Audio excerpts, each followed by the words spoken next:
আবাসনের জল সরবরাহ বিতর্ক। অবৈধভাবে আবাসনে জল সরবরাহের অভিযোগ স্থানীয় কাউন্সিলরের বিরুদ্ধে। যদিও সমস্ত অভিযোগ অস্বীকার করেছেন স্থানীয় কাউন্সিলর, পুরো বিষয়টাই খতিয়ে দেখার আশ্বাস দিয়েছেন পুরপ্রধান। পুরুলিয়ার আবাসনের জল সরবরাহ বিতর্ক ঠিক কি অভিযোগ, কথা বলবো। মনোরঞ্জন মিশ্র আমাদের প্রতিনিধি রয়েছেন আমাদের সঙ্গে। মনোরঞ্জন, স্থানীয় কাউন্সিলরের বিরুদ্ধে ঠিক কি অভিযোগ? দেখো, আবাসনে জল লেটার কেন্দ্র করে তৃণমূল পরিচালিত পুরুলিয়া পৌরসভায় তৃণমূলের কাউন্সিলরদের মধ্যে গোষ্ঠীদ্বন্দ্ব প্রকাশ এসেছে, যেটা জানা গিয়েছে গত কয়েকদিন ধরেই পুরুলিয়ার শহরের যে আবাসনগুলি রয়েছে সেখানে জলসংযোগ দেওয়া হয়েছিল এবং সেই জলসংযোগ কেন্দ্র করেই এই বিতর্ক সামনে আসে। একদিকে তৃণমূল কাউন্সিলরদের একাংশ অভিযোগ করছে যে টাকার বিনিময়ে বেনিয়ম করে অবৈধভাবে জলসংযোগ দেওয়া হচ্ছে, আবাসনগুলিতে বঞ্চিত করা হচ্ছে সাধারণ মানুষকে। এবং অন্যদিকে তৃণমূলের আরেক পক্ষ দাবি করছেন যে বৈধভাবে সমস্ত নথিপত্র দিয়েই জলসংযোগ দেওয়া হচ্ছে আবাসনগুলিতে। ফলত এই ঘটনাকে কেন্দ্র করে দুপক্ষই কিন্তু পুরুলিয়া সদর মহকুমা শাসকের দ্বারস্থ হয়েছেন। এক পক্ষ অভিযোগ করেছেন যে অবৈধভাবে পানীয় জলের সংযোগ দেওয়া হচ্ছে পুরুলিয়া পৌরসভায়, অন্য পক্ষ দাবি করছে যে বৈধভাবে দেওয়া হচ্ছে। এই ঘটনাকে কেন্দ্র করে একেবারে অস্বস্তিতে পড়েছে পুরুলিয়া পৌরসভা।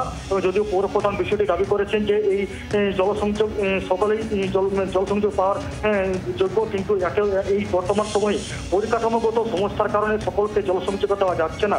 তাই অভিযোগ আর পাল্টা অভিযোগ উঠে আসছে। মনোরঞ্জন, ধন্যবাদ তোমায়, তুমি নজর রাখো। আপনাদের শোনাবো আবাসনের আবাসিকরা তারা ঠিক কি অভিযোগ করছেন।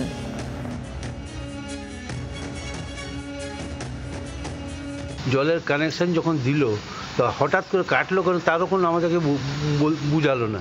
হঠাৎ কানেকশন দেওয়ার পরে জল আসার 2-4 দিন চালু হওয়ার পরে হঠাৎ দেখলাম সেই 14টা কানেকশনও কেটে দিয়েছে, আর এইটার যেটা ব্যবস্থা হয়েছিল মানে সেকেন্ড পয়েন্টটা যেটা 15টা দেওয়ার সেটাও কেটে দিয়েছে। আমরা এখানকার অধিবাসী, আমাদের হোল্ডিং নাম্বারও আছে, আমরা হোল্ডিং নাম্বার ওয়াইজ মিউটেশনও হয়েছে। 2000 টাকা ইচ কানেকশন, হাফ ইঞ্চি কানেকশনের জন্য আমরা জমাও দিয়েছি। 29টার জন্য 58,000 টাকা জমা দিয়েছি। 14টা কানেকশন দিয়েছে, বাকি 15টা পেন্ডিং আছে।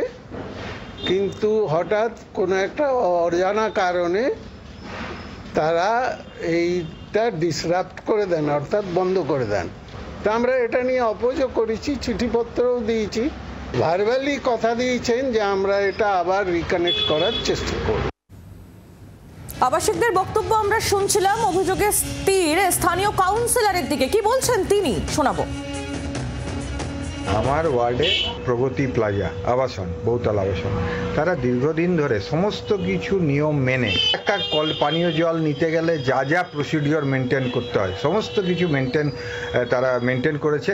তারপরে তারা জলের আবেদন করেছেন এবং সেই ভিত্তিতে কলের লাইন জন্য দেয়া হয়েছে পৌরসভার থেকে। কিভাবে কেটে দিল এটা তো কাটা তো উচিত না, কেননা তারা তো সমস্ত কিছু নিয়ম মেনে করেছে। স্থানীয় কাউন্সিলর তিনি যাবতীয় অভিযোগ অস্বীকার করছেন, যদিও পুরো বিষয়টা খতিয়ে দেখার আশ্বাস দিয়েছেন পুরপ্রধান। কি বলছেন তিনি শুনুন। শহরের বুকে সমস্ত আবাসনের থেকেই এই ধরনের আবেদন এসছে। অনেকে মিউটেশন করাননি, তাদেরকেও আমরা বলছি মিউটেশন করান। আমরা প্রত্যেককেই জল দিতে বাধ্য, কারণ আমাদের যে প্রজেক্ট তাতে প্রত্যেককে জল দিতে হবে। এই মুহূর্তে জলের হয়তো ক্রাইসিস একটা আছে, রিজার্ভারে হয়তো একটা ফুডেল সিস্টেমের জলটা যাওয়ার কথা, সেখানে হয়তো ইন্ডিভিজুয়ালি মিটার দিয়ে জলটা দেওয়া হয়েছে। গাইডলাইন আসুক, তারপরে সেই জন্য আপাতত আমরা স্টপ রেখেছি, ওটা পার্মানেন্ট রাখিনি, ওটা ট্রায়াল করে আমরা দেখছিলাম জলের এটা। বাংলার আওয়াজ, বাঙালির আবেগ, জি 24 ঘন্টা।